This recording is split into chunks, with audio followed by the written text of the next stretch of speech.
I'm a teacher and I love teaching, and I'm a writer as well. And it's funny, the two kind of melt into one another a lot of times. Because to teach, for example, any given lesson in a classroom, in a way, is kind of like a story. It has a beginning, a middle, an end. There needs to be some sort of theme and cohesion to it. And writing is kind of like teaching in that there's something you're trying to communicate to the world. And you can't be didactic about it because no one learns that way. You just kind of have to suggest and show and offer experience, and then hope that whoever is reading or hearing walks away with something. Well, I'm writing the story of the women in my ancestry, and I'm starting around 1903. And 1903 is right before the constitutional revolution in Iran. The constitutional revolution was this huge movement toward democracy, where the people of Iran were just radicalized and mobilized to make Iran a democracy. And they were talking about creating schools for women. They were talking about equality of the races. They wanted representation in the government.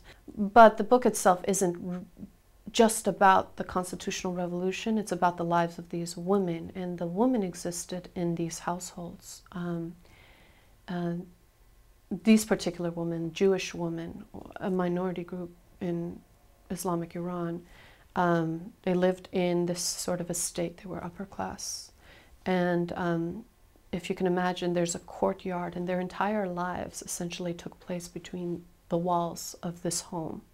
You know, they were rarely allowed to leave, maybe to go to the hammam or to go to synagogue, but that's about it. They didn't leave. There was no public life for the women.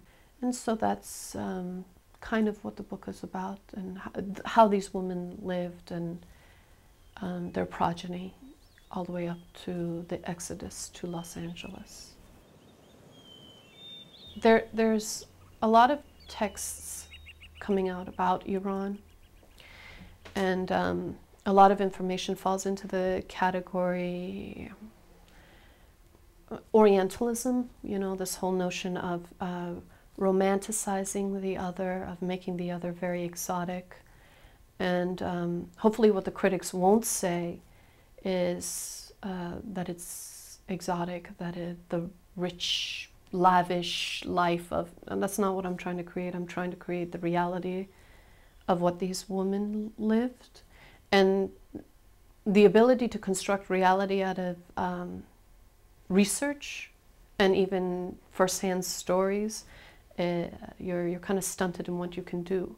And that's something I'm also trying to make apparent in my book, that reality is a constructed thing, that even history is constructed, that the story is constructed, that there's a truth outside that can't be captured by the written word.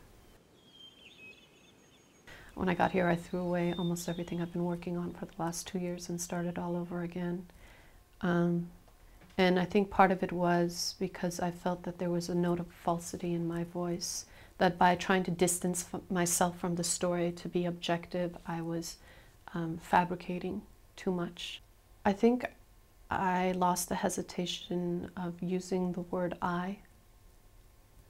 I was so worried about writing another memoir that I didn't want to bring myself into it. And by not bringing myself into it, I couldn't bring the whole notion of harvesting a story from those who tell it. My grandmother is a huge part of that story, and the elders of my family who live in Los Angeles are a huge part of that story. I mean, they're 3 generations removed, or 2 generations removed from the origins of the story, but still, I mean, they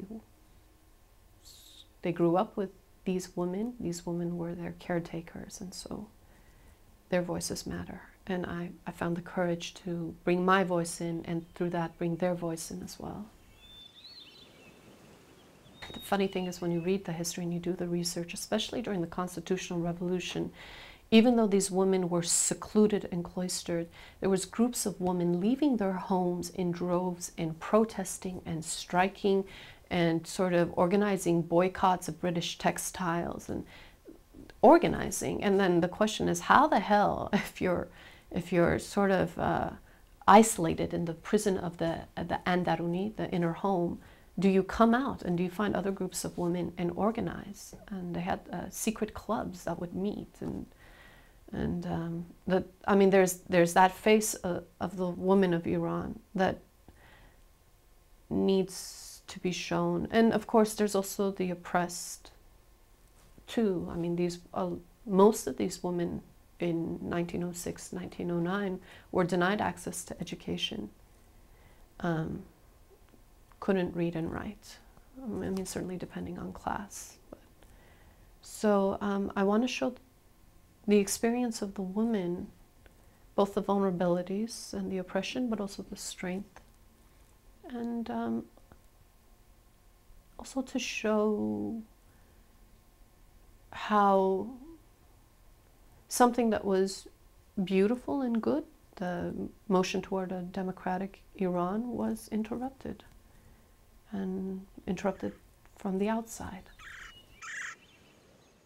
I'm a confident teacher, and I'm good at what I do, but I've never been able to call myself a writer, even though I write. I've been writing all my life. And now I can say I'm a writer, and I'm working on my first novel. And it's not just saying it, it's believing it. You know, it's almost like